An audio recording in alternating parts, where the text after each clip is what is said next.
इयत्ता 5वीत शिकतो. माझ्या शाळेचे नाव जिल्हा परिषद प्राथमिक शाळा आहे. मी वाचलेल्या पुस्तकाचे नाव कबूतर जा जा जा. या पुस्तकाच्या लेखिका वंदना विठलकर. मुखपृष्ठावर 2 कबूतर उडताना दिसत आहे. पहिल्या वरच्या कबुतराच्या गळ्यात एक चिठ्ठी अडकवली आहे. दुसऱ्या कबुतराच्या गळ्यात चिठ्ठी नाही. इथे मलपृष्ठावर एकच कबूतर उडताना दिसत आहे.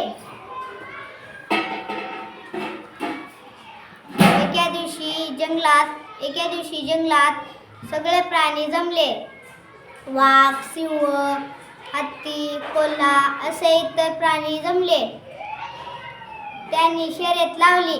आपल्यात कोण हुशार आहे ते बघूया.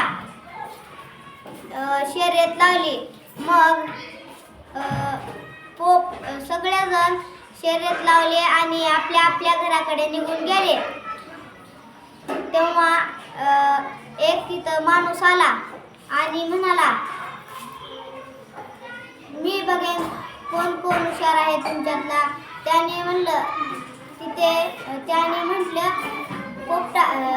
कबुतराच्या गळ्यात एक चिठ्ठी अडकवली आणि